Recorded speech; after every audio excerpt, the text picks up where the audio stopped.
there, friends. It's Sadie and Tegan. Welcome back to our Golden 20s podcast. We are so excited for today's episode. We both just got back from a trip to New York together, and we thought we would fill you guys in on what went on our trip, give you the whole recap, as well as like our itinerary and our best New York travel tips. I was tripping over my words. Travel tips. Why am I having a hard time saying that? But anyways, we're going to give you our New York travel tips, knowing it is definitely one of the best cities in the world, but it can be quite overwhelming. But before we jump into all that, we are going to kick off today's episode with a connection card. Yes, and we are still in the yellow category, so still in the icebreakers.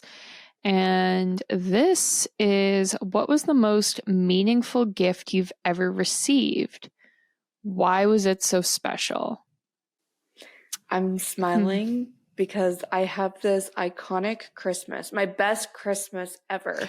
And it's like so iconic in my family that it just immediately is where my head went. But in the Christmas of 2005, okay, I'm taking it back.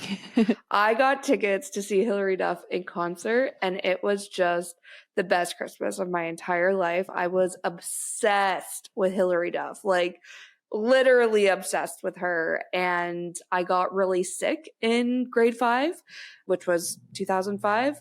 And I was like out of school for like 2 months leading up to Christmas. And I was sick at Christmas, but I opened Hilary Duff tickets and I just was sobbing, crying. I was so excited. My grandparents gave them to me, and they like had a newspaper article, like it was Hilary Duff's Most Wanted tour. And they had like this whole 1 page from the London, what is the London newspaper? Was it London Times? London Free Press. Free Press. Okay, yeah. London Free Press. They had like a big Hilary Duff tour page from the paper that they had like wrapped, and that was how they gave me my tickets. So I had that. Actually, I still have that newspaper page in my memory box, but I had it hanging in my closet probably until I moved out to college, because it was just like the best thing ever to happen to me. Classic experiences are always the best gifts. We always say that. Yeah. There it is. Especially when it's meaningful like that. Like, I don't know. Yeah. It might have been my first concert. I can't remember now, but it was the best. I even got to take 4 friends. Like, they splurged on it, right? Yeah. It was me, my mom, and I got to take, actually, maybe I only got to take 3 friends. And I remember, like, after I opened my tickets, I'm like planning who I was going to take. And I asked these girls to go to the concert with me as if I was asking them to be my bridesmaids. Like, it was just a whole thing, and it was the best. But yeah. Nice. Yeah. I think the first thing that came to mind, which might be a cop-out, but I'm counting it as a gift, is my engagement ring. Because that's kind of a present. Yeah. A gift. Because that's definitely the most money that's been spent on a gift for me. And I think the most amount of thought and planning, where it was like months, and like Tyrell, before he went for it, he met with his bank to figure out how he wanted to pay for it. And so there was like months of financial planning that went into it. He like designed the ring himself. So there was time that went into that, and working with the jeweler and drawing, like he drew up pictures of what he wanted it to look like. And then he like picked each individual diamond. So for those who can like see my ring, it's like a big diamond in the middle with little diamonds on the band. I don't know. He knows all the terminology, but I don't. And so he picked and purchased all the individual diamonds separately and then brought them to the jeweler to get it made. So it was just like a lot of moving pieces. And then the whole thing of getting the ring to Hawaii, where he eventually proposed. And yeah, so maybe that's a cop-out, because I feel like some people don't consider that a gift, but I would say a giant-ass diamond ring is a gift, so I'm sticking with it. The more I talk, the more I'm like, yeah, it's a gift. So yeah, I love that. And I think it's just, like you said, how it was so much went into it to make it as special as it was. Like, it's like, it wasn't just, some ring I ordered online, here you go, will you marry me? Like, the thought behind it is next level. So we love that. Yep. She's custom made. Even though she does look like a standard, like a classic ring, which is what I wanted. Yeah. But I'll I have know to, she's yeah, custom. I'm seeing you tomorrow, so I'm going to be like scoping out your ring again The because diamonds. now, yeah, and I'll be like, hey, yeah, have a new You, appreciation for it. yeah, you could ask him. He was like, the 4 C's of diamonds, which I'm sure, like, if anyone's purchased a lot of diamonds knows about them, or if anyone's proposed, it's like clarity, carat, I don't know, something else. So for the little ones, the 4 C's were less important than the big one, and blah, blah, blah. But Okay. I was Yeah. I like, don't know wow, I do how. not know this much. Yeah. Tyrell and I went for brunch one day in New York and we were talking about your engagement ring and how it was like one of the biggest things he's ever purchased kind of thing. And Yeah. he was talking a bit about it, but we didn't get too in the weeds. So now I'll Yeah. be like, okay, let's You've revisit got it that. all. Yeah. It was so Yeah. funny when he proposed, he like had to call his ring guy because they had become like friends because it had taken like months of meetings. And Yeah. so like he was That's personally funny. invested in it too. And he had like gone down all these routes of talking about like synthetic diamonds. He and his friend were getting engaged, proposing at the same time. And his friend ended up doing like the synthetic diamonds. He ended up doing the like classic diamond. I don't know. And for all these different reasons. But he had looked into like, does it make sense to get a line of credit and put it on that? Or does it make sense to just save it, pay cash outright, which I think is what he did. Like, should he just put it on a credit card and blah, blah, blah. So it was like a whole big thing. But Yeah. I know Actually like think we go into more details about it in one of our old episodes, I think, where we talk about, I think it's just called like planning my wedding or something. It's an old one, but if you want to hear like the actual proposal story and stuff. yeah. I think actually that's how we started talking about it in New York was around the more like financial planning side of it. I Yeah. can't remember now, but yeah. Yeah. It is a big purchase. It's risky if she says Yeah. no. And he I proposed don't day one of the think, vacay. So it's like yeah. that's double risky. I'm But pretty sure he knew yeah. you were going to say yes. Yeah, well, I think it was reaching a point of like, this better be happening or else. So it was almost the opposite. Where he's like, oh, I better That's get funny. to it. Yeah, but I'm counting that as a gift. Yeah, I feel that's like fine. lots of thought, lots of effort, and what it represents. Here we are, Yeah. 4 years later, which is crazy. Yeah. Awesome. Well, we will Yeah. ask you guys over on our Instagram what the most meaningful gift you have received is. Is that the question?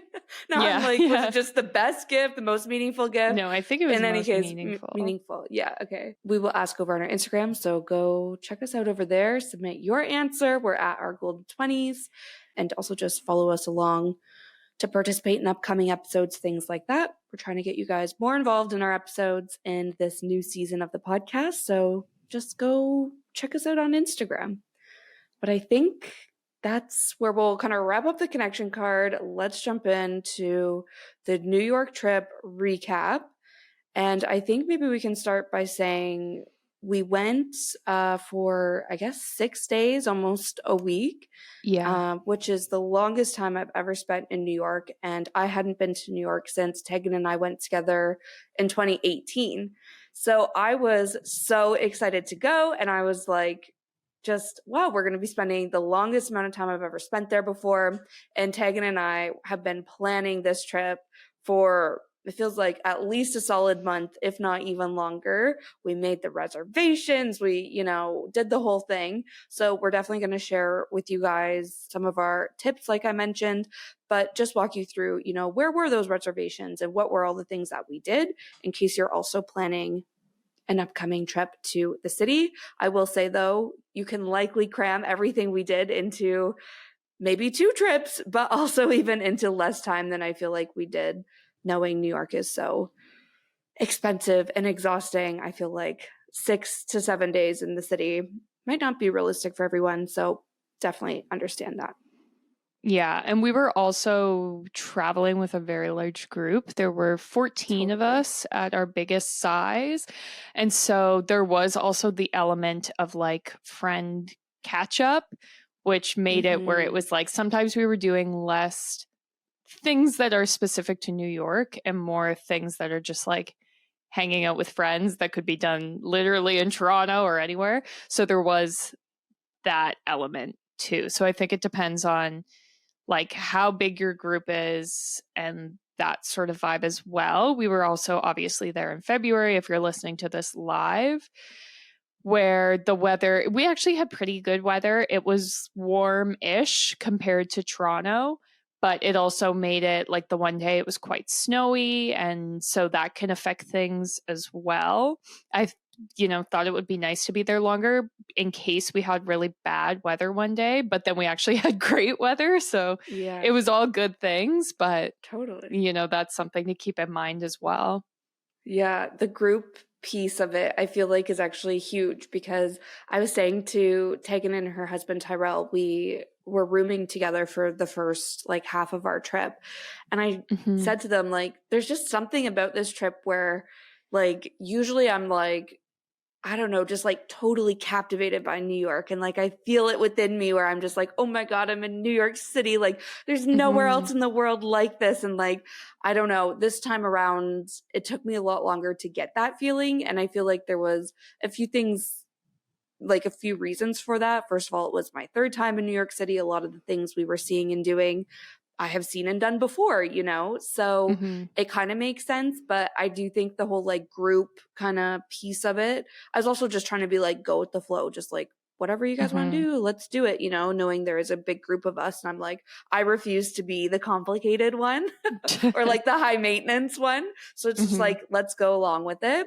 But it did take me longer than normal to get into the like, oh my God, I'm here kind of mindset. So I do feel like that was also one of the things about traveling with the group that I didn't think about. And if you're like, who is this group? It was really Tegan's family. And then they have Mm-hmm. family friends that they travel with a lot. And those family friends have two sons our age, or yeah, between our age and a few years apart, and then their girlfriends, and then one of the girlfriends' parents also came, and then Mm-hmm. me. So it was a random bunch of us. And the whole reason we went on this trip was for a Billy Joel concert. I do think we can maybe start with that as well. We did that on the Friday that we got there, but that was the whole reason that we all took the trip out there and came from Yeah. different parts of Canada to all meet up in New York City, was to see Billy Joel in one of his last concerts at his residency at Madison Square Garden. Yep, that's what got the plan out of the group chat.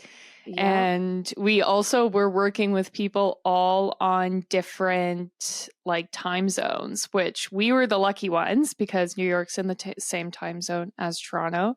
But we Right. had people from Nova Scotia who were on a different time zone and people from Alberta who were on like different in the opposite way time zone. I don't So even think I thought about this. yeah, we were all Yeah. on different vibes at different times, but we survived. We did it. We actually got our hotel hooked up for us from one of the people in the group because they're a Hilton vacation member, I believe is what it's called. And so they basically have a big enough membership or enough points, however it works, so that they can stay at a Hilton for multiple months at a time. And so some years that's what they do, and other years what they'd rather do is like invite friends like us and split it into a shorter amount of time. So that's what we did. So they hooked us up in our very fancy hotel room. Sadie, what were your thoughts on your first ever Hilton Vacation Club experience with the private check-in, private concierge, heated toilet seats, infamously heated? What were the Yeah. thoughts? The thoughts were, this is nice. Would Mm-hmm. I spend this much money to do this like for myself and treat myself? Probably not. Like it Yeah. was nice, but it wasn't anything crazy extraordinary. I thought though it was really nice. First of all, we were like 44 floors up. So I was like, Yeah. this is nice where we're so removed from the noise to actually get a good sleep and just like Yeah. removed from kind of like the hustle bustle. We stayed at another hotel for the second half of our trip, I guess. And I was like, this is like a New York hotel experience where it's small, it's a little dingy, it feels a little dirty, but it's getting the job done, and I'm just here to sleep. I feel like the Hilton experience was definitely a lot nicer than that. We had a lot more space, and it was just so much fun to room with you and Tyrell. Like, I don't know, it was just like getting ready in the bathroom, like every time we were getting ready for dinner. Like, it was just nice to get ready together, and I don't know, just like have that time to hang out with you guys. So I feel like that was the highlight more so than the actual, like, Hilton. But I will say where this hotel was located was really, really great. It was between like Rockefeller and Central Park. So we were kind of like mid to uptown, and that was so nice. Like, we were literally like a 5-minute, maybe 10-minute walk from Central Park. We were right by the MoMA. We were right by like the Radio City Music Hall. Like, it was just very like, oh yeah, I am in New York. And every time we left the hotel, there's like a huge line of yellow taxis that I would never took and never was interested in taking, but I was just like, yeah, like, it was just very New York feeling. So I appreciated the location and everything as well. Yeah, I think this was definitely the smaller of the like Hilton vacation clubs I've stayed in, which I think is because of the New York vibe. Like, previous ones I'd stayed in had like makeup desks, full kitchens, washer dryers. And so I think it was just the location and then the vibes, but it was nice. Like, it seems extra to have private check-in, but we were coming in off the streets of New York and our lobby was packed. And I was like, okay, no, I see why this is considered like a necessary luxury to some people. The other thing I love is the like texting of the concierge. Texting's a big thing in New York. I've seen it sometimes in Toronto with dinner reservations, but I could text for anything there. Like, all my reservations, we did karaoke. I could just text and be like, can you get us a room? The concierge, I was like, what time do we check out? And I was like, this is making my millennial heart happy. I don't have to call anyone. Life is good. So I did enjoy that.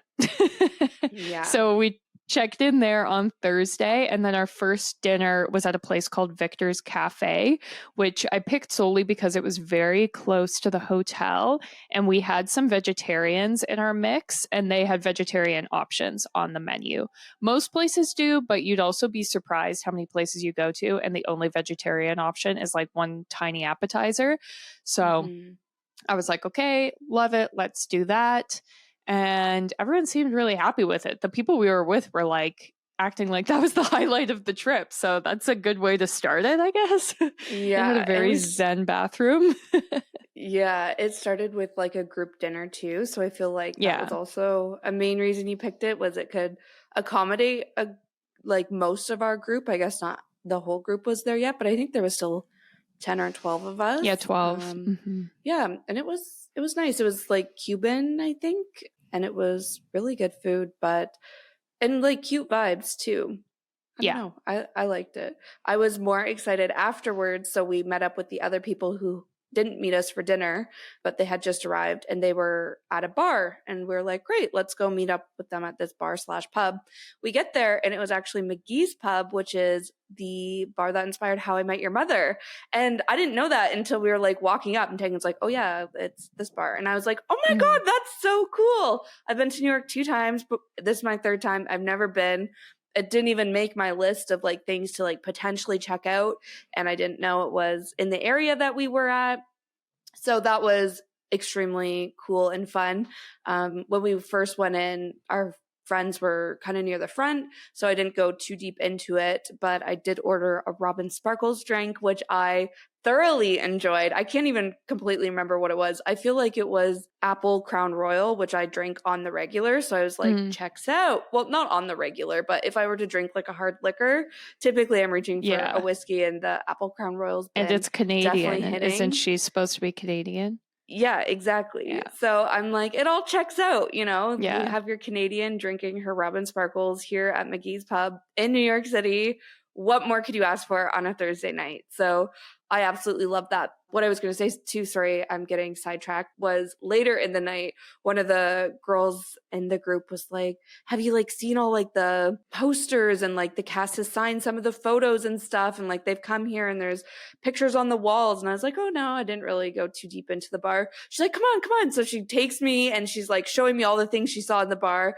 She took my photo there, and it's like, I'm so glad I did that. I just fully put on my tourist hat for a bit and soaked it up. So if you're a How I Met Your Mother fan, definitely check that out the next time you're in New York City. I think after that point, we went to bed. I can't remember if we went to bed as a group or if we peeled off separately, but we went to bed. And then Friday morning, we went to the Blue Bottle for coffee because we Googled and it said that there was one really close to our hotel. So off Sadie and I go for a little adventure completely in the wrong direction. There's enough blue bottles that we like found another one. We had like a little detour. It wasn't that far. It was like a 3-minute walk. Yeah. But what's funny still, is we thought that was the close one as we were going to it. And then like that night we were walking back to our hotel and there was one literally right next door at the opposite direction to what we went to in that morning. And Tegan was like, oh, look. And I was like, oh my God, that is so funny. But I've written down Blue Bottle coffee and it was good. I don't know if it was like the best coffee I've ever had. Yeah. But it definitely made my list. Yeah, like, it was places cute. People talk about. Yeah. Yeah. I find with a lot of things in New York, maybe this is everywhere, everything, it's like, oh, yeah, that was fine. But it's like the little random places you stumble into that end up being like, that was amazing. So Blue Bottle, it was like, yeah, it did the job. The job done. Yeah. The lattes were good. I tried their food and then I was like, no, we're sticking to coffee. I don't know. I got their egg bites and I was like, oh, that's an interesting taste and texture.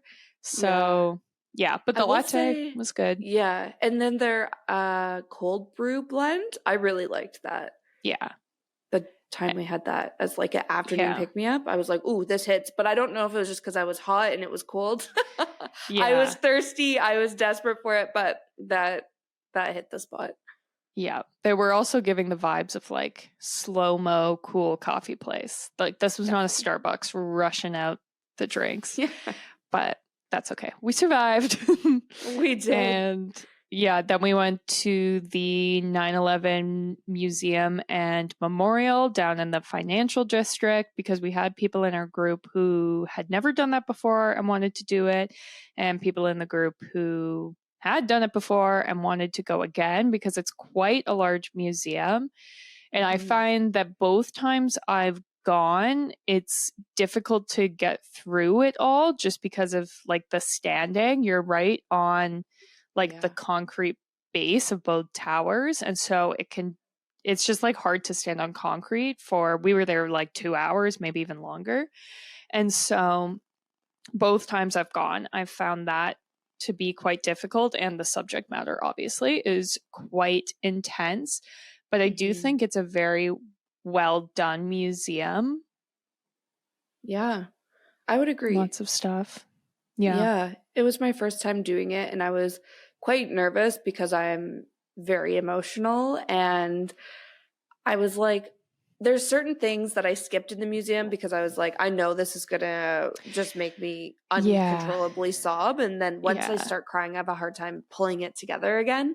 So I thought the memorial part was also really nice and like really well done. I was definitely crying a little bit. And then the actual museum, I just couldn't believe how much they had in there. Like I was saying to Tegan, like just so much stuff from that day to just show, like it was just another day for so many people. Like there's like tickets to the Yankees game that day and just like random stuff, like what was on the newspaper headlines. And it's just like really kind of hits home, just kind of the shock and like tragedy of it all, I guess. And obviously most of our listeners are American now actually on the podcast. So you guys are like, yeah, girl. But for us here in Canada, and it's like we talk about the, like this is like a very historic moment.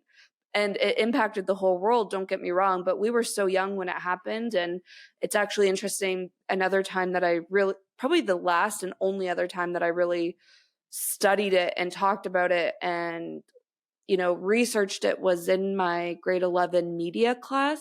We watched a documentary about it. And I remember being like, I have to leave the room. Like, this is really hard to watch. And then since then, I've just kind of like shut it down and like kind of out because I'm like, I don't want to think about this or process it. But it was really interesting to be there and I don't know, just see everything and fully process it, especially now as an adult, to be like, wow, this happened in my lifetime. And like, wow, you know, like, I don't know. It's just, it was really, like you said, Tag, well done. But it is like obviously very heavy subject matter as well. So, yeah. Yeah, I do think I would recommend it. I didn't want to go because I didn't want it to be like, I don't know, done in bad taste, I guess, which they include a whole section in the museum about like the protests about making the museum, which I think is interesting, like a whole section about how it's like, I don't want a gift shop over the place where my dad died and that kind of idea. And I didn't get that vibe at all. Like there is a gift shop, but the funds go towards continuing to update the museum. And it's a very modern, like interactive museum in some ways. And there are ways that you can search for people's artifacts. There were like tissues everywhere. Like I found that it was set up it truly to be a memorial in some ways. And there were parts of the museum that sort of criticized the American government for their handling and explained like how this could have happened. And yeah, I just thought that it was really well done and showing me like I'm the same boat as you, Sadie, where I don't remember it pretty much at all. And so my idea of that kind of stuff is just like the same clips you see on the anniversary. Yeah. And so to see things up close, like the first time I went and the second time to see seatbelts from the plane, I don't know why that's so jarring to me, but I'm like, that's just crazy to me to see that. And they have pictures of them on the ground and you can see how bloody things were. And that's another thing that like shocked me. And then to be in New York and surrounded by two New Yorkers, that really makes me admire the New Yorkers who lived through it, where it's like they were here living through like this craziness and they're just like, nope, we're sticking around, we're back, which is just like the story of New Yorkers, I feel. But that I find really touching. So what a way to kick off a trip. Yeah, no kidding. Somebody said how it was almost a good way to start it because later that night was our Billy Joel concert. So it was like, first of all, it doesn't get more New York than this day, but it was also just like, okay, you know, we're feeling a little down in the dumps. Nobody better to, you know, kickstart the rest of our trip than Billy Joel himself at Madison Square Garden. So it was, definitely a emotional start, but I feel we jumped back on track. Before we went to Madison Square Garden, we grabbed some lunch at Joe's Pizza, which was a hit and also kind of in that area. What movie is it? Spider-Man? Spider-Man. Apparently that's where Spider-Man works in the first one. Okay. But I don't, which makes sense because he's in around that hood. Like I remember the trailer where he was like made his little web between the Twin Towers.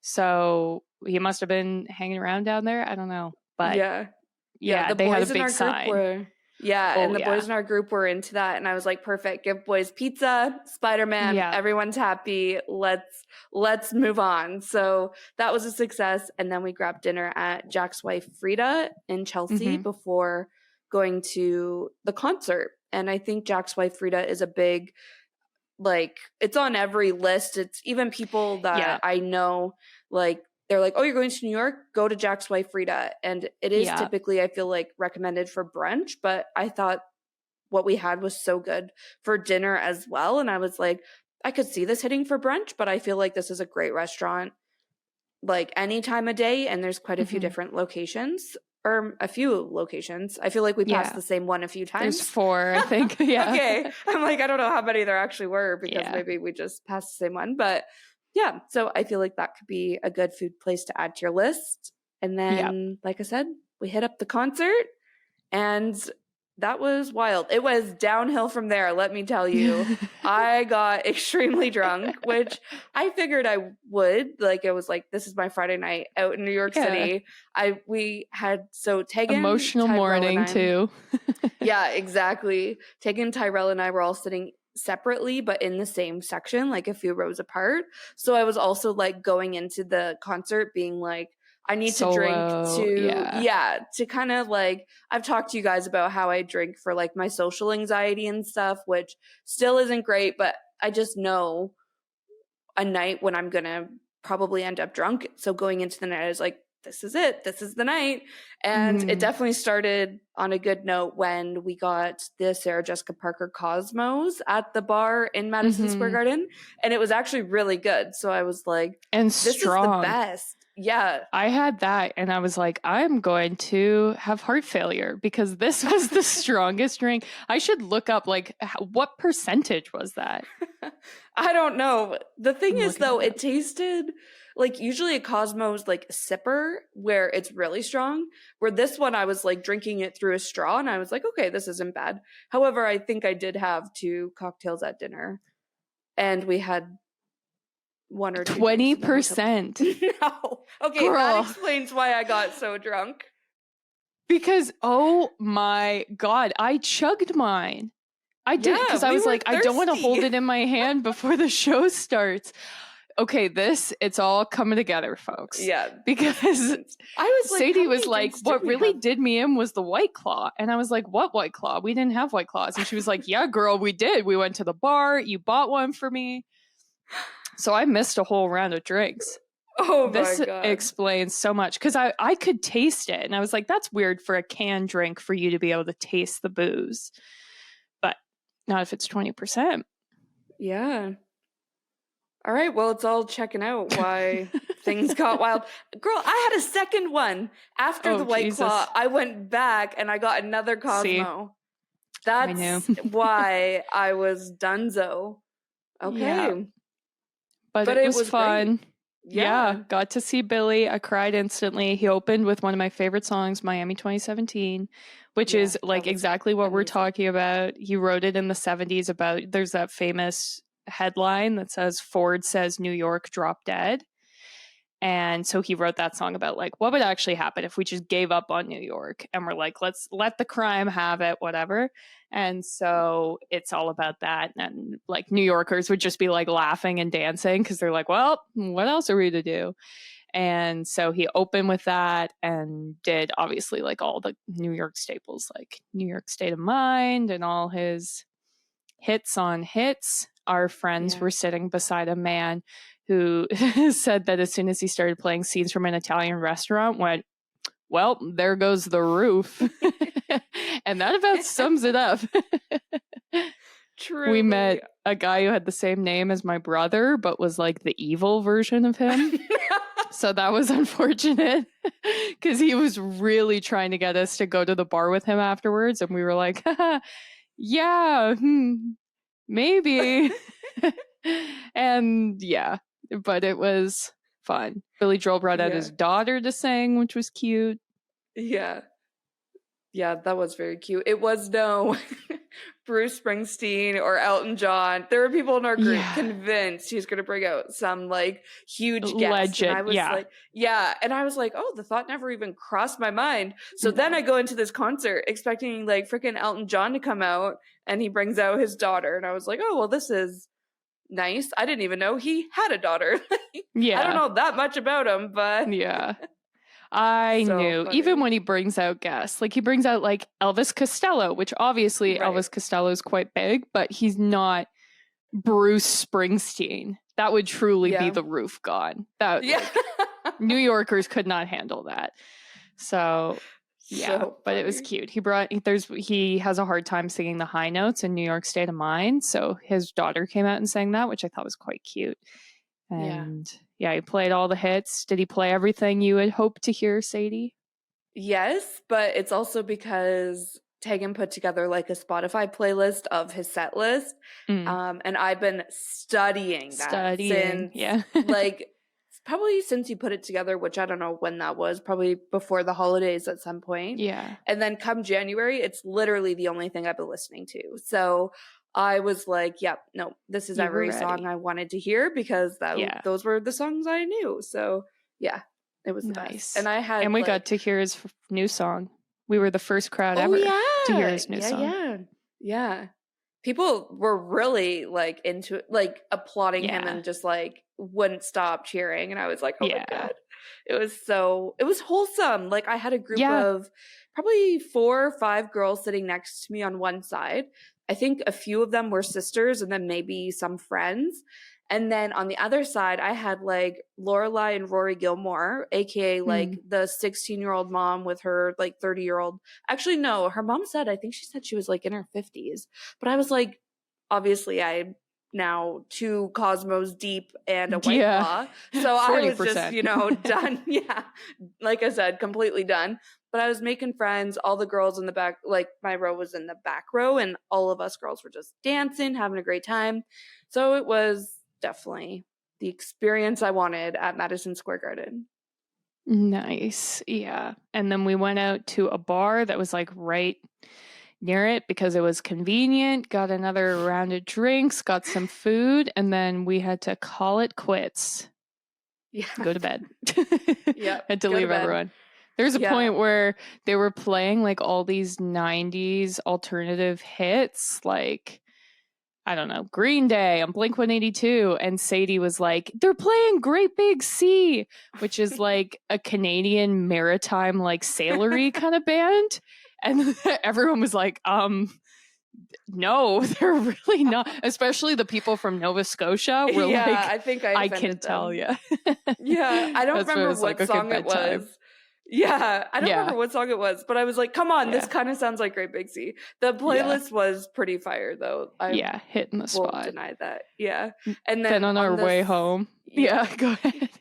No, you tell the story as the queen of the rats. No. I was so drunk. I feel like I can't even tell it that well. Okay. Well, we were walking home. Well, we walked to a Subway, and then as we're getting into the Subway, it's like Sadie and I think my husband Tyrell was with us, and my parents, and there was not a lot of people because it was late-ish. And then there was another girl there who like looked like a New Yorker. She had like this rare Samba colorway shoe on and like a cap and was looking like a cool girl. And then this huge rat runs literally right by us. And on the platform. Yeah, the rats in New York City are quite big. Like we have rats in Toronto, but they almost look like mice. They're that small. Not in New York. These are big boys, feet long. Yeah. And so and usually you just see them like on the tracks. On the, like they're not rare usually for them up to on be the by platform. the people. Yeah. So he runs by, or she, I don't want to misgender or assume, they run by and we're all like, whoa, that's crazy. Ha ha ha. And this girl's like, oh my God, why didn't you guys tell me that there was a rat? You could have saved me. And we were like, oh, sorry, girl, we didn't mean it. Then the rat like hears us talking about it. So the rat starts coming back, which we thought toward us. Yeah, they were running to like hit the tracks or something. No, they start coming back. So then Sadie starts screaming at it like it's being a bad dog in the park, where she was like, no, get back, and like clapping and stomping. And the rat was like, what the fuck? And so the rat like not on my watch backed away and was kind of scared, but also like, what are we doing? And then luckily the Subway came. I'm going to have to wrestle this rat here on my mom was like, platform. I can't kick it because it'll bite my toes. Yeah, your mom, I think, was a little nervous of the rat. And the next day she was saying how much she hates rats and like they're her biggest fear. Like, yeah, like mice, rats, and bunnies. Yeah, and I think she maybe misunderstood that I was scaring it away. At one point, somebody said she thought I was calling it, and no, I just want to clear the air. I was not calling it. I might have accidentally because, like I said, I was incredibly drunk, but it was very much, I need to protect all of these people, and I have the liquid courage to do it. But it was so funny. That girl was so funny because she just looked like this is going to sound so mean, but she just looked like bitch face, like Yeah. nobody would mess with She her. was going home from work, like, but she's like shrieking. She's so scared of this rat. And then she just gets on the subway and is like back to her bitch face and like, you know, nobody bother me. And Tegan and I are like literally peeing our pants laughing. Dying. And we're like so funny. My stomach hurt so much from laughing. It was so funny. And then the whole rest of the trip, we were just like going back to like the TikTok of being like, the rats don't run the city. We do. Fighting crime, fighting inequality, fighting rats. Some of the same folks are criticizing us now called me a murderer because I was killing rats. I hate rats. Shut down the all-night, all-you-can-eat rat buffet. The rats are absolutely going to hate this announcement. The rats don't run the city. We do. The rats hate that too. This is not Ratatouille. Rats are not our friends. We are taking the fight to the rats. Well, you know what? We're going to kill rats. And it was just iconic. Absolutely. Yeah, that was a moment in my life I will always remember. Honestly, what vivid a New York day where it's like you start with like shitty coffee, then you go to the 9/11 museum, then you have like a slice of pizza where Spider-Man worked, then you go see Billy Joel and get wasted on Sarah Jessica Parker Cosmos, then you see a rat on the subway that you have to protect the New Yorkers from. Like, what a day. And just a way to sum up our trip too, like the rats don't run the city, we do. We were running it, but just with rat behavior. Yeah, 100%. But it was good. Yeah, despite all of that, we still managed to get up for a really great Saturday the next day. This day, we were just doing some shopping, hit up West Village, which was really fun. I bought a cute bag from Anthro. We went to, how do you say this? C.O. Bigelow Apothecary? Yeah. That was high on Tegan's list, so we checked that out. And I feel like it was, Tyrell even actually bought a few things from Abercrombie, but it was just like a nice day to walk around and be like, we survived the Friday night in New York City. We survived the rats. We survived. They don't run this city.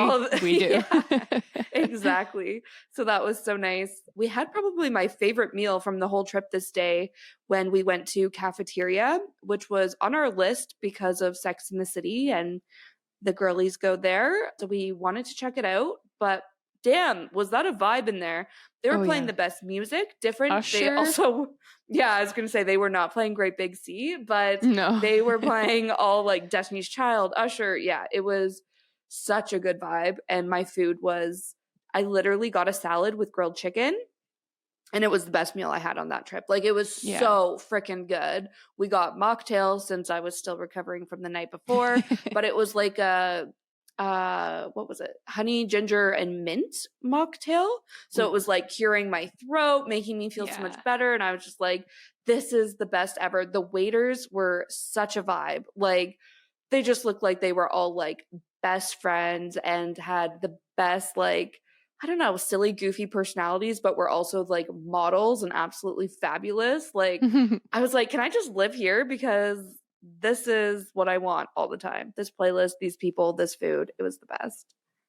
Yep, so good. And then obviously, if it was on Sex and the City, it was close to Carrie Bradshaw's apartment. So we walked over there, took some pictures. It's just like a cute little brownstone. Obviously, if you've seen the show, you know what it looks like. And we walked to Washington Square Park, which was particularly sketchy at this. I don't know if it was that time of day, but we were walking in behind a man who was like actively smoking crack. I was like, this is an interesting smell. And then my brother Duncan was like, oh, he's smoking crack. That's why. And I was like, oh, yeah, I remember people saying that's what that smells like. So that was very much the vibe there. Yeah. And, you know, it's New York. So, yeah. But I feel like we need to warn people about this because I'm like, Washington Square Park is such a like landmark in New York City where later in this trip, I was right by there again. And I was like, oh, I didn't really get like a good picture of it when we went through on the Saturday. Like maybe I'll go back. And then not that I felt unsafe by any means when we were there together, but I was like, you know what? No, I'm not going back. Yeah, like, it's not worth the trouble. Yeah. And I was like it was sketch, but it was just like dirty and too much going on. There was like the pigeon summoner there, and I was like, Yeah. I'm not doing this. Like, no, just for the photo. No. So if you're going, just know that is Be the vibe. aware. Yeah, definitely. Yeah, we had a few like encounters where none of it was ever a problem, but I feel like because I don't know if it's because in Toronto you're just like chilling, like we've got the resting bitch faces and we give off the vibe of like, don't fuck with us and we won't fuck with you. But you could see other people who were maybe, I don't know if it was that they were more obviously like tourists or giving off the vibe of being more like scared or staring at people, and then they would like come and interact. So like we never really had a problem, but I could see it if you're like unaware of your surroundings, I guess, or don't know how to interact with someone who's asking you for Smoking money crack. or whatever. Well, yeah, smoking. If they're smoking crack, just walk fast. Don't inhale. Yeah. Yeah, but it was still a nice day. We had like pretty nice weather too to be out and about. And then since it was Saturday night and we had the full group, it was quite difficult to find a reservation for 14. So I just found a sports bar near a hotel. It was called Sean's. Did the job. It fit all of us, which was mainly the job. And that was good. And then we went out for karaoke after, which was quite fun. We got one of the karaoke rooms where it's like you're all just in your own room and you press a button to order. And we all just sang the night away. I danced so hard on the bench that I bruised my butt, and it's still quite bruised, which is actually a reoccurring problem in my life. So I don't know. I got to fatten up my butt, I guess. Yeah. We sang karaoke. I'll like insert the video without sound, so don't stress. Oh, but you could yeah. see I us was like, wait, singing which our little video? song. Yeah. We sang ABBA in this video. Mm-hmm. Gimme a man. Yeah. After we sang midnight. we sang ABBA, we sang Avril Lavigne, we sang some Taylor Swift. Mm-hmm. Yeah, it was a good vibe. We brought the girly vibes to the karaoke night, and it was so definitely the highlight of that, I think, was they had a drink on the menu called Screw You, and one of my friends, after multiple rounds, called over the waitress and said, "Can I get 2 fuck yous?" And the waitress was like, "Pardon me?" And then someone else was like, "They're called screw yous. They're called screw yous." And she's like, "Oh, the drink." So that was hilarious. And then there is someone in our group who is actually, I guess, the oldest member of our group, who, like, when he was using the bathroom, one of the waiters was like, "You guys are the best group in here." And then he was so proud. He was like, "The waiter said we're the best group." And we're like, "Yeah, every other group is singing show tunes and ordering like 1 drink." We were on like rounds of 10 Coors Lights and 2 screws used, like 5 rounds deep, belting Billy Joel. So we were bringing the vibes there. Thank God for us. We really were. Yeah, so funny. That turned into like our catchphrase the rest of the trip, where if anyone was just like being a bitch or like you just wanted to like, I don't know, call someone out, it's just like, "Can I get 2 fuck yous, please?" Yeah. Too good. Funny. Yeah, that was good. Karaoke's always a good time. Yeah. And especially with a group that big. Yeah, 100%. Yeah, I felt so bad though, because before we went out Saturday night, again, I'm rooming with Teg and Tyrell. We're like, "What do we want to do tomorrow?" And Tyrell's like, "You know what my ideal Sunday would be? Let's go to bed early tonight, wake up, walk through Central Park, get breakfast. Like, we're just going to have a wholesome Sunday morning." And we're like, "Great. That sounds amazing. Like, we're down. We had our crazy Friday night. Like, we don't need 2 wild nights in a row." Well, then we get to karaoke and we're having a great time. People are ordering fuck yous start flowing. And exactly. Where Tyrell did leave early. He didn't tell us he was leaving. I feel like had he told us, I might have been like, left. "Okay, I'll come with you." Yeah. We thought he was just gone to the bathroom. He Irish exited. Yeah. It was like, but I was like looking at him while he was leaving, thinking he would like at least look over at us. Nope. Oh no. Nothing. Like, no eye contact, nothing. Literally, I was like, okay, he sees the bathroom, he's going. Like, yeah, no. He knew that if people figured it, they'd try to like convince him to stay. That's why. He did sing a song. He sang AC/DC, Dirty Deeds, Done Dirt Cheap. Yep. And it was a So. crowd pleaser, I'm not gonna lie. But anyway, so Tegan and I didn't get back to the hotel until like 1 maybe. And Tyrell was so sad. He's like, well, there goes our plan for tomorrow. And we're like, no, we'll still do No. it.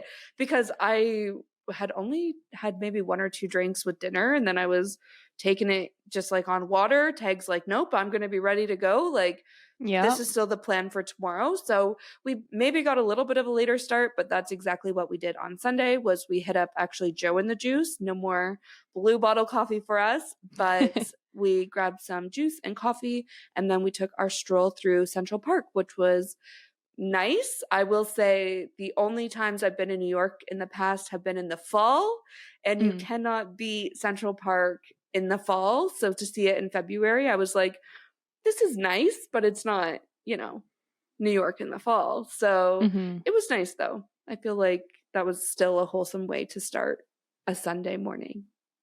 Yeah, and my husband loves the Beatles, so he wanted to go to Strawberry Fields in there, which he got to do, and see the Dakota and all that good stuff. And then we just grabbed brunch right near the park. I can't even remember the name of the place, but my husband's very into places with like red booths, the vintage like 50s, 60s looking like hotel restaurants. So that was literally what we picked. And it was great. I find the service in those places are so fast, like they can get you in right away. So that was good. And then that afternoon we did the MoMA, which was actually one of the highlights of my trip. It's just such a great art museum. I think because I hate the art museum we have here in Toronto. Sorry if that's a hot take, but I do not like the AGO. I find their collection underwhelming. And so to be in an art museum that had just like so much art that was one recognizable to me because I'm not like a huge art person, and I don't know, I just love modern art, and obviously this is the place to see it. So I really enjoyed that, and I felt like there was something for everyone. Like everyone kind of went out on their own little floors, their own little art journeys. So that I really enjoyed, but obviously it's a lot of walking again. But we survived. And then dinner that night, we were back at a place with little red booths called the Nines, which was one of my harder reses to get. It was one where I did all this research on how you get the reservations, and it's like they open up 14 days before at midnight, so you have to be on, and I did the whole thing, got us in. It was surprisingly difficult to get a table for 3 people. If you were just 2 people, it was way easier. And even ours was clearly a 2-people table that they just shoved an extra chair at. Yeah. Which is interesting, but it was a cute vibe. It was obviously very planned from the aesthetic perspective. Like everything matched, everything was the vibe. They had a live piano player, which is like not a thing in Toronto that I see very often. Like I see live music in dive bars, not in like fancy establishments where obviously I know piano bars are quite a big thing in New York. So that was nice. And then we scurried on home to see the Super Bowl. As we got into our hotel lobby, we could see like Usher taking the stage. And then we had to rush to get our 44 floors up where our friends were having like a hotel room Super Bowl party, and we rushed in. So we saw like half of the halftime show, and then we got to see obviously the last half of the game. And I think something that, again, if you're American listening to this, something that you've probably never even thought of before in your life is that here in Canada, we actually don't get the Super Bowl commercials. We get our own little Canadian commercials. Yeah. So a big part of the Super Bowl is watching the commercials. And, these commercials cost companies like $17 million, and it's insane. But we really miss out kind of on that culture here in Canada, at least I'd say most of it, maybe not all of it. But this year it wasn't until we were watching the game where I was like, oh my God, we're in the States. Like we're going to be watching like the American commercials. And it just so happened that we were back for when Beyonce's commercial with Verizon came on. And that's when she launched her new album, or not launched it, announced it. So as soon as I saw the commercial, I was like, I'm just going to go over to Instagram and see if that was real. Sure enough, it was. The next day we listened to the songs that she put out when she announced the album. But I was like, had we been watching this in Canada, we definitely wouldn't have seen a Verizon commercial, because we don't have Verizon here. Like our, whatever, we don't need to get into the politics of our telecom industry here in Canada. Yeah. But anyways, I was just like, this is so iconic. Like, I don't know. I was having a really hard time wrapping my head around that one, where I was just like, damn, I don't know. It was the best. What a life. I loved it. Yeah. Yeah. And this is like what I was saying, where it's like, yeah, you plan and you make these reservations, but sometimes it's like the random little unplanned things where it's like, damn, we got to see the Super Bowl commercials. And it's like, obviously you don't plan that, but we had fun.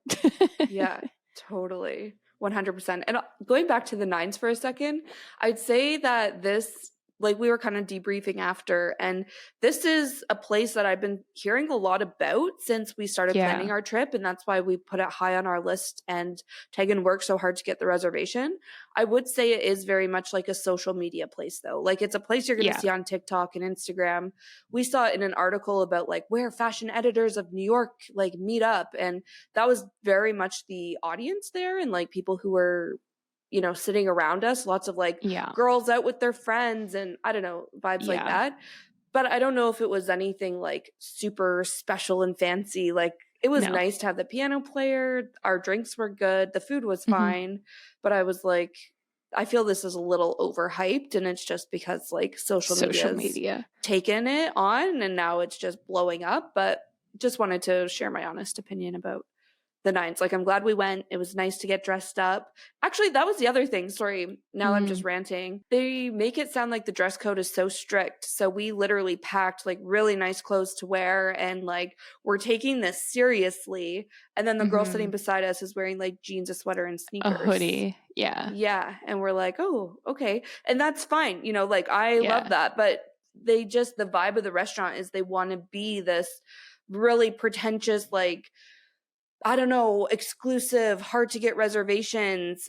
So when I got there, I was expecting, you know, them to live up to it. And I don't know if they did. So just wanted to share my 2 cents in case you've heard about the nines. Yeah, it was definitely social media focused. Like, they had like the matchbooks and like all the things you need to be at the social media place. There was literally a woman filming her experience on an Osmo. Like, she brought her camera Osmo setup. I forgot about that. I was like, okay, that is the vibe here. Interesting. So, yeah, it's like a content farm. But the food was fine. Like, it was quite good now that I'm thinking back on it. Everything I ordered, I was quite happy with. But yeah, it gives like old school New York restaurant vibes, but the clientele, we're not given the vibe. The clientele were given the TikTok girlies. So that was kind of our Sunday. And then Monday, we were saying like each of us kind of had a day. Like I was saying, Sunday was very much Tyrell's day, where he was like, he wanted to go to Central Park, whatever. I was like, Monday is my day, where we're doing all the things on the list that I wanted to do. So that started, first of all, with us moving hotels. This is when we checked out of the Hilton and we moved to the Freehand. So unfortunately, I lost my roommates of Tegan and Tyrell and was in my own room. But I think it all worked out for the best with everything we're going to say that happened in those last 2 days. But we made the move in the Freehand. I thought was actually good for what it was. Yeah, like, I loved the Freehand. Like, it was thoroughly impressed me. Okay, amazing. I'm glad. I don't know if we had talked about it. For some reason, I was getting the vibe that you weren't loving it. Oh, no. I was like, I could just hang here. Like, it was exactly what I had hoped. First off, it was quite affordable. It was one of the cheapest hotels we could find. So my expectations were very low. Like, I was expecting like Super 8 that you pull off on your drive on the highway. And at least for our room, it was not giving that. We were booked in a suite, which made it more expensive, but we wanted a king size bed. So that's life. We had a great view of like the classic New York City with like the apartment water tanks, which is not a thing in Toronto. And so that was very cute. All the rooms are like, I think all the rooms are painted with like art on the walls, which I thought was really cool. And it was giving like a really cozy vibe. The only thing was we were right beside the elevator, which could be a little loud. It didn't particularly bug me, but I could see if you're someone who's very sensitive to noise, that bugging you. And the water pressure in our shower wasn't crazy hard, so I didn't wash my hair, but I loved it. Okay. I thought it Okay, was good. quite I'm cute. glad. Yeah, it Yeah. was cute. I'll say my room was a much different experience because I had what they call the cozy queen. And I was like, oh God, if they're calling it cozy for New York, Yeah. you know it's going to be like, okay, I'm literally showering over my toilet and Yeah. my bed is right beside me kind of thing. It wasn't that small, but it was definitely like a lot smaller than your typical hotel room, way smaller than even Tegan and Tyrell's suite. Yeah. But it was good, and it was just me. I still had a queen size bed, so I made it work, and luckily I didn't have like too many bags or anything like that. But I will say it was, if you've never been to New York before, immediately lower your expectations for accommodations, because my room, when I first walked in, I was like, oh, I don't even have a window. And I was like, okay, no, I do have a window. It's just facing another building, and I cannot even see the sky. I cannot see the like ground. I can see a sliver of daylight, and that is about it.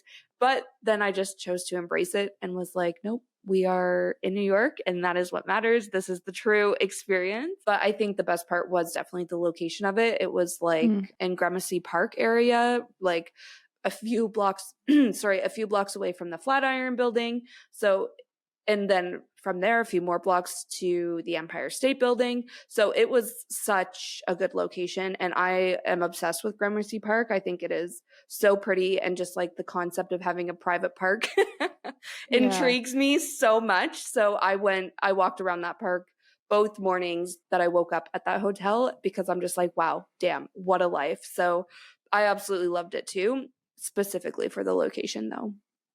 Yeah, and it did give the vibes like there were a lot of public spaces in the hotel.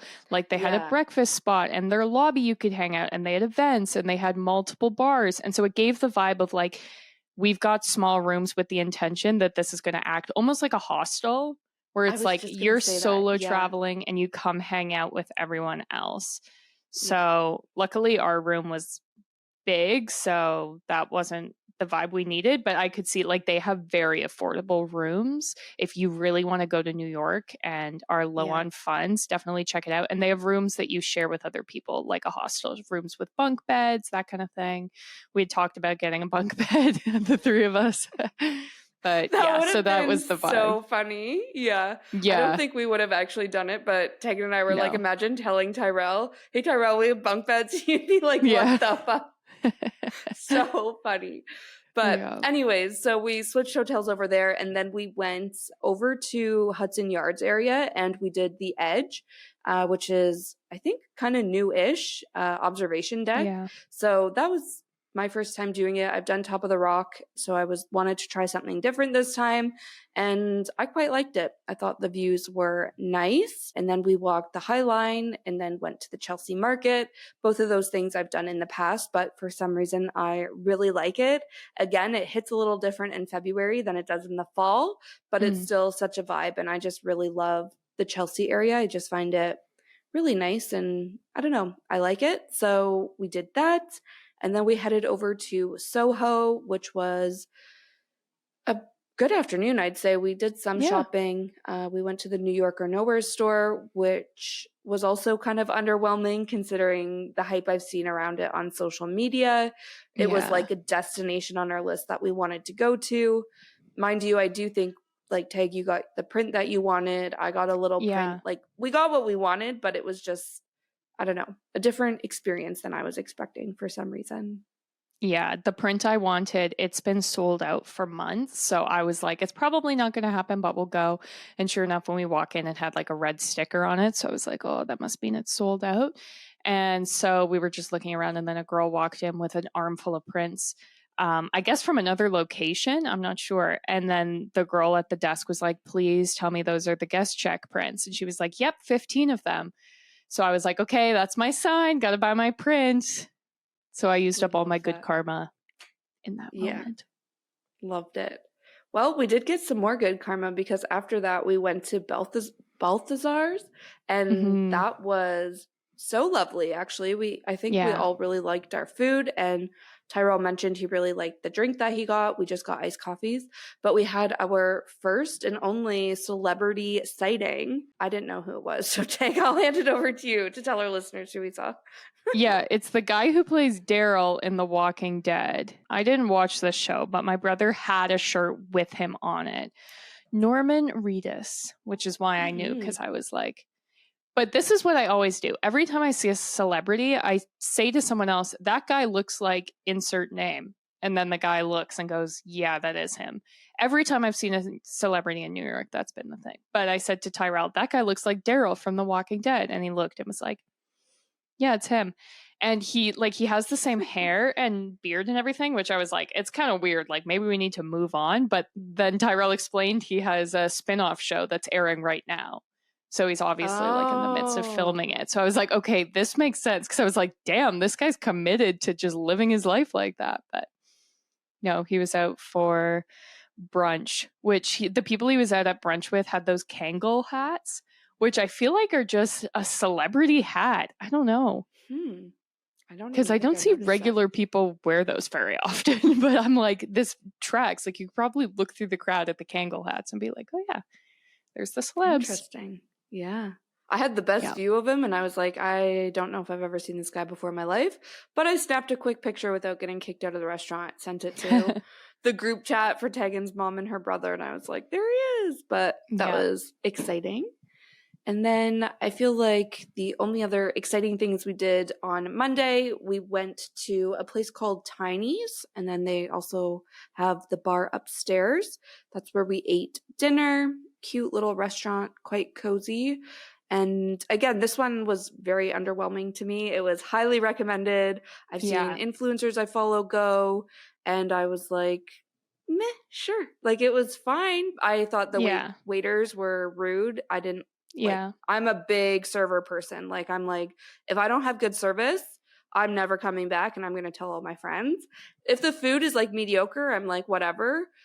I'll tell people like, sure, yeah, you can check it out. But service, I'm like, nope, I don't have tolerance for that. So that was fine, but it wasn't the best. And then after that, we went to Comedy Cellar, which was really high on my list of things I wanted to do this trip.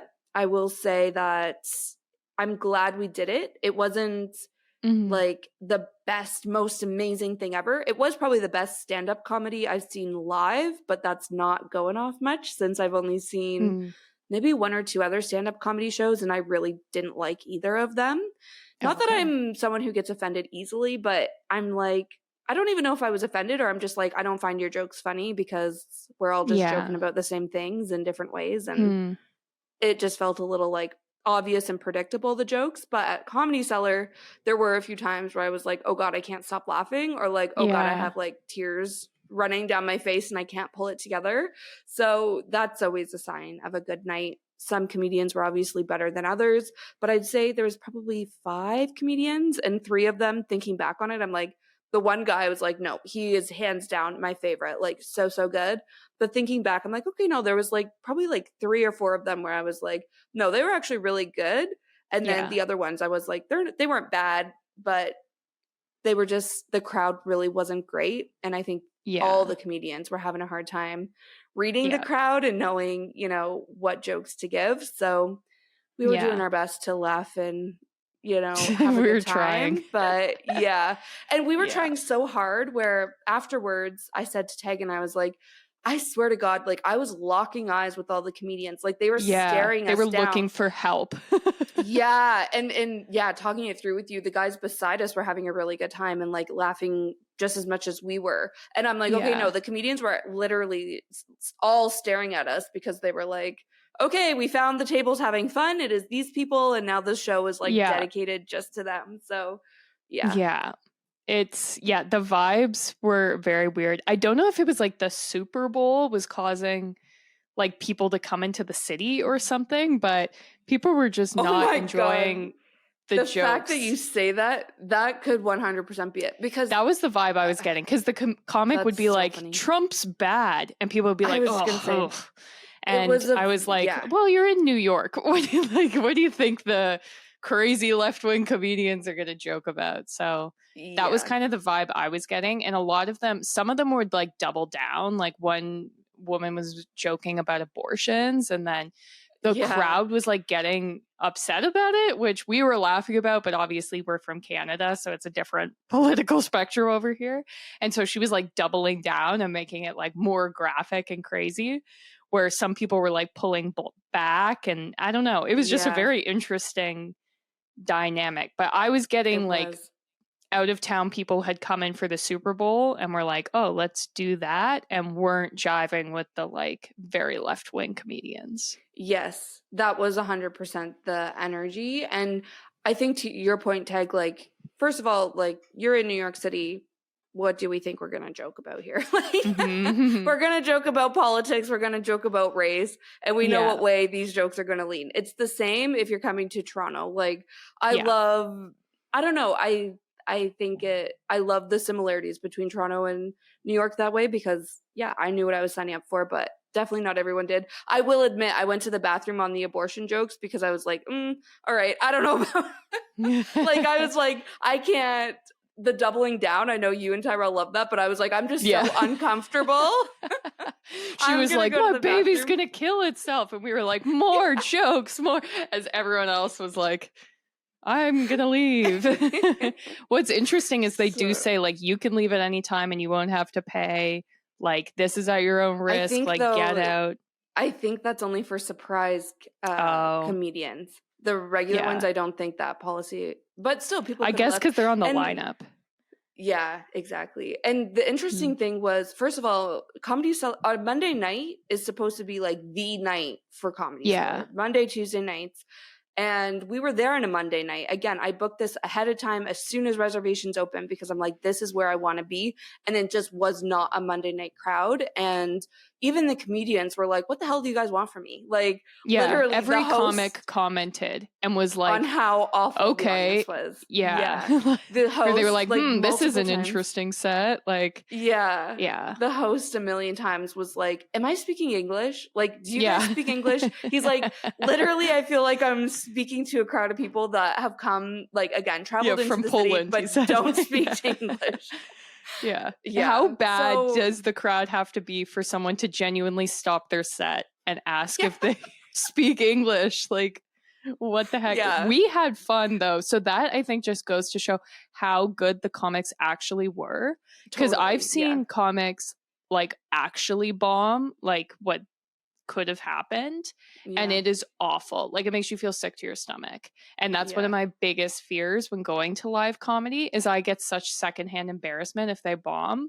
And so this is why I like generally avoid it. But they were so good. They were like powering through. They were carrying our Totally. little table by the hand and we're like, no guys, come on. Yeah. So We need to find the second guy because he was my favorite. And I'm like, I want to send him to, I'll even like post him on our Instagram story if we can find him Yeah. because he was just so funny. they all keep but- coming up on my TikTok now because TikTok knows. Okay, if you see Yeah. him, let me know. Send him will, to me yeah. because I'm looking for him. But anyways, that was our day Monday. We have one day left, so let's chat through it. And I guess actually it was a kind of solo day for me because Tegan Yeah. actually got food poisoning. And I'm blaming Tiny's. Sorry, Tiny's, but it's the only place that makes sense. And it was quite dirty. So it tracks. I saw like 85 cockroaches, which I know cockroaches are everywhere in New York. And I know they don't cause food poisoning.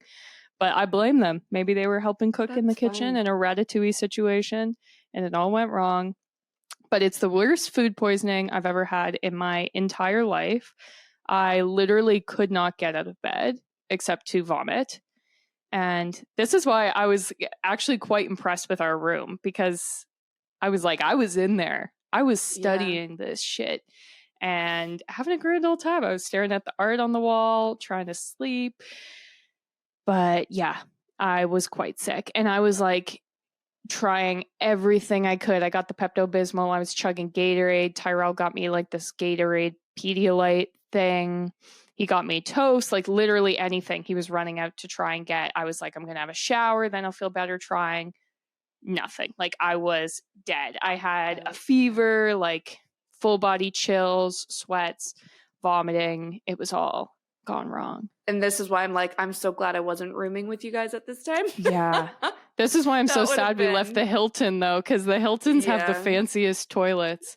Yeah, I'm like, yeah. that could have been a nice vibe. And a bath, because I was like trying to shower and I was shaking so hard I couldn't. And I was like, I could just run a cold bath and sit in it. Yeah. But Yeah.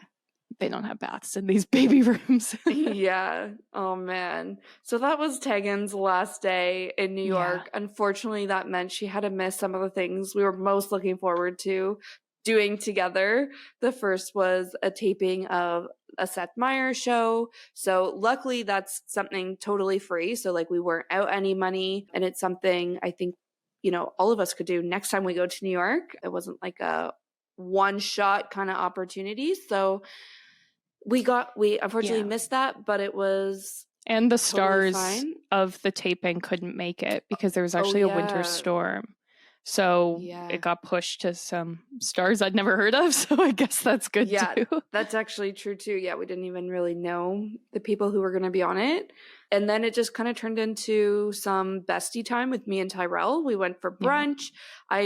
Before we went for brunch, I went to Ralph's Coffee, which is also where all the girlies go, especially the TikTok, Instagram girlies. This is Ralph Mhm. Lauren's coffee. I'll say it was fine. Again, nothing special, but I'm all about the vibes. The people working that day and the next day, because I went back Wednesday morning, were so friendly. And again, it was Aw. a snowstorm the Tuesday morning. I was not okay. Like I was soaked from this heavy wet snow, and they were just very friendly and nice. And then when I went back the next day, they were also very friendly and nice, even though it was a little busier.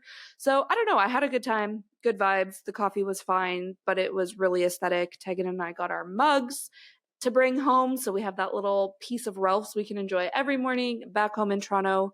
But then, like I said, Tyrell and I went for brunch, and we went to this place called Friend of a Farmer, I think it was called. Again, like Gramercy Park area. And it was so freaking cozy. They had like a fireplace in there.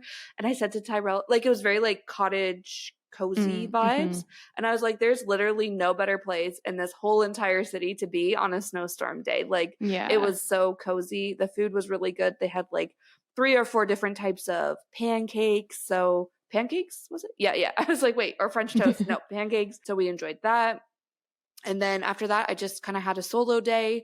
But to be honest, this day I felt the most like, oh my God, I'm in fucking New York City. Like it hit me this day. It took me this whole time. But again, I think it was just like the things I was doing. I don't know. I was just following my own little heart around the city. I went to Trader Joe's and Target, 2 things we do not have here in Canada, which is a huge tragedy.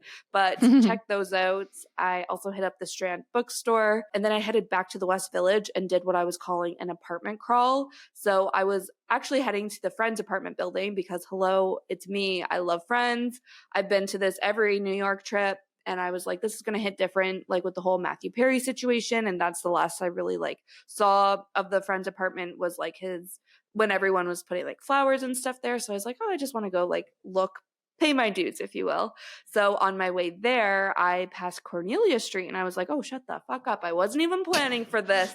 So away I went. I walked down Cornelia Street, saw Taylor's apartment, and then I don't know, it was great. And then I was also a few blocks away. This is when I could have gone back to Washington Square Park, but I was like, hell no, we don't need to go back there. But I was also close to Carrie Bradshaw's apartment. I didn't go back, but I was like, if these 3 things interest you, Sex and the City, Friends, and Cornelia Street, you could literally just do all of those one afternoon. So, yep. And then I walked back along Fifth Ave and I went into a few different stores. Madewell, again, we don't have in Canada, even though it's like my favorite store.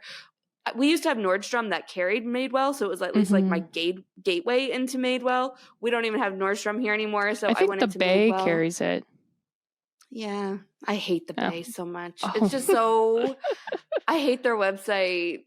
I hate their stores. But anyways, yes, I could probably go for Madewell. All this to say, I was so excited to go into the real store in New York, especially like their Fifth Ave location. I went into the Harry Potter store too, which was quite the experience. And it was just so funny, like coming off the streets of New York into the Harry Potter store where I was like, it is a different type of person in here, but somehow I'm both of these people. Like I'm this Harry Potter girl buying her like merch, and I'm also the girl on New York like the New York streets, going into these shops and being like, don't fuck with me. Like, you know, like I'm the one with the rats, you know? So Yeah.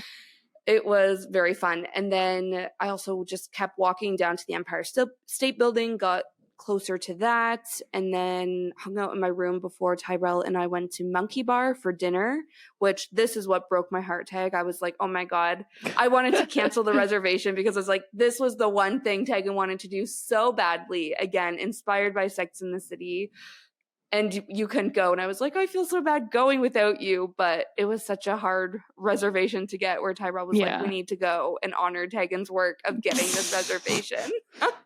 So that is what we did. Yeah. I also found out apparently that day is called Mistress Day, the day before Valentine's Day. So I was like, wow, Tyrell took my friend out on Mistress Day to the most romantic restaurant in New York City. I was like, how nice. That is so funny. I've never heard of Mistress Day before in my life. Me neither. I heard it on TikTok the next day. And I was like, because that's normally when we go out.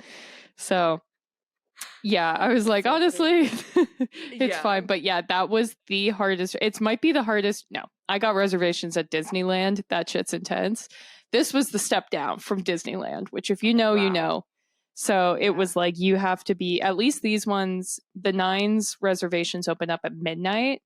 That's a little less in my wheelhouse. These ones open up at 9 a.m., but they are gone within 2-3 minutes. So I was on 9 a.m., secured the spot. And then, couldn't go. Yeah, so sad. I do have to say, though, Tag, as much as we're joking about Mistress Day or whatever, I text my sister and I said, there's literally no other friends, boyfriend, husband, even like a friend of a friend that I could just like grab brunch and dinner with and just like hang out with as if they were my own friend. But I was like, literally the only person I could do this with is Tyrell, because I feel like both of you guys are like such good friends of mine at this point, you know, where I was like, it's not weird. And I just loved also the fact that you were okay with just me and Tyrell going to this like intimate like dinner place on Mistress Day. Yeah, we didn't know that at the time, but I don't know. I was just like, I love you guys so much. And I know I tell you that all the time, but I don't know. It just was so special and just made me like love you guys even more, because I was just like, yeah. But it was funny because I had my favorite outfit planned for that night. I was going to wear my like really sparkly top that I wore to the Beyonce concert, put it with my black skirt.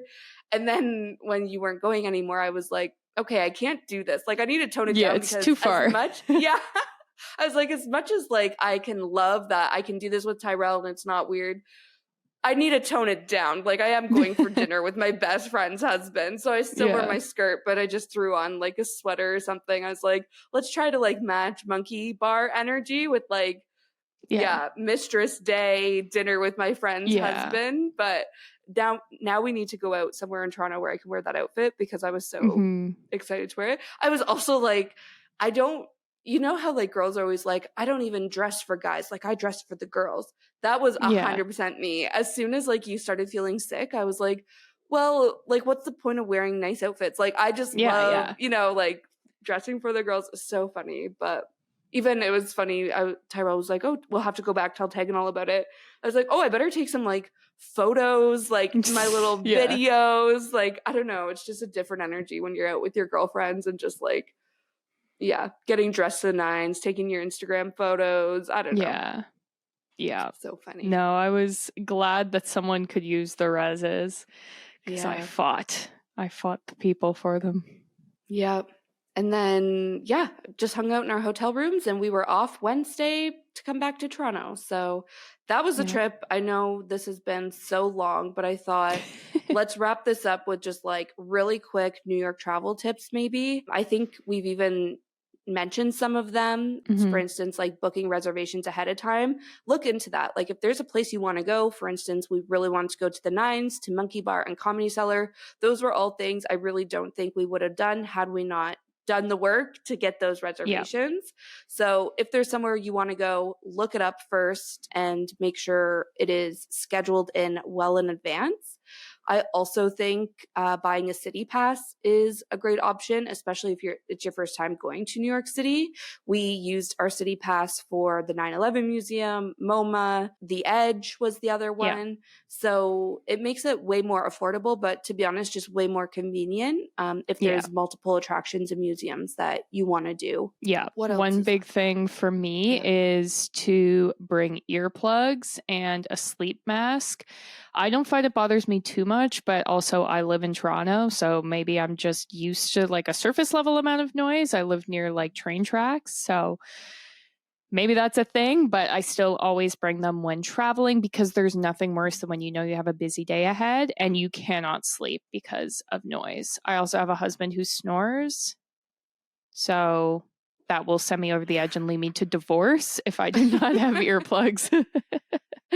And also, okay, can I just say, when we were sharing with Sadie, he did not snore. No, Then we get our own room and suddenly he's snoring like he's never snored before. I was like, what the fuck? Like, that is the rudest thing I've ever heard. Meanwhile, he's sleeping, he's not controlling it, but I feel like it was malicious and probably brought on the food poisoning. So yeah. That's so funny. Maybe he wasn't actually sleeping when we were rooming together. yeah, he was so nervous. Yeah, he was afraid he was going to snore. And then I'd be like, what the hell is going on? He doesn't care that much. That's funny. Well, sorry that was your experience there, but well, I have my earplugs, but I was like, what the hell? That's funny. Another thing that I made sure to pack with me, I did not bring earplugs, but Tegan had us like all set if we needed them. Oh, yeah. But one thing I was like so determined to bring this time was SPF. And you guys are like, okay, girl, we get it. You're into your skincare. No, the reason I brought it this time was SPF not only protects you from obviously like UV rays and stuff like that, but it also protects you from pollution.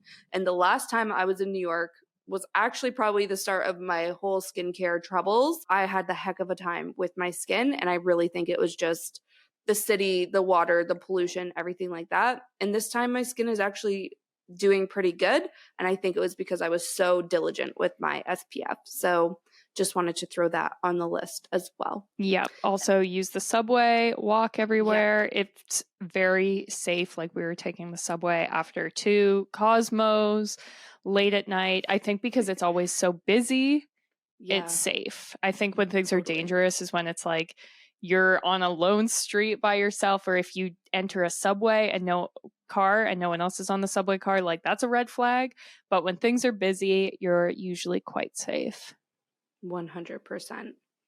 And then I think the last thing is just to remember, I know I mentioned this at the beginning of the episode, but New York is expensive and it is exhausting. So just want to, I don't know, comfort people, validate that, because I feel like, you know, to listen to this trip, it's like, oh my God, girls, like that's great. But we were literally like so exhausted at the end of every single day because it's so much. So it's like, sure, it's nice that we got to have these fancy dinners and, you know, we got to do all this stuff, but it was like that came at the expense of like being so totally exhausted. Literally last night, we just got back yesterday. I went to bed at 10 p.m. last night and slept straight until 8 a.m. today. Like just completely dead asleep. And I'm going to be honest, I did not save enough money like to plan for that trip. I think we were doing like bougie things and things like that. And I'm also the first one to be like, fuck it, money doesn't exist. I'm on vacation. Like just put it on the credit card, deal with it later. But looking at my credit card, especially since the Canadian dollar and US dollar are so different, I was like, oh, okay, this was actually, those dinners were more expensive than I was realizing. So just wanted to, I don't know, vocalize that, because as much as I can sit here and be like, oh my God, I love New York. New York's the best city in the world. And, you know, everyone's got to go experience it. It's not everyone's cup of tea. And it is also, just expensive and exhausting. So buckle up if you're going. Great. Yeah, that is where we're going to leave it. Definitely check out all our social media, as like we've already put a reel up and a TikTok up about our experience, but I'm sure we'll share more. We're at our golden 20s.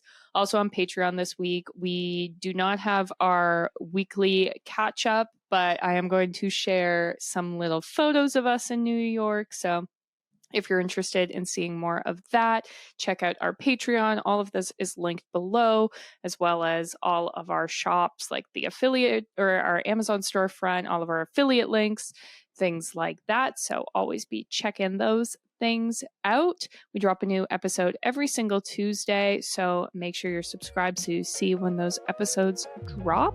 And thanks for listening. We'll see you next Tuesday. Bye.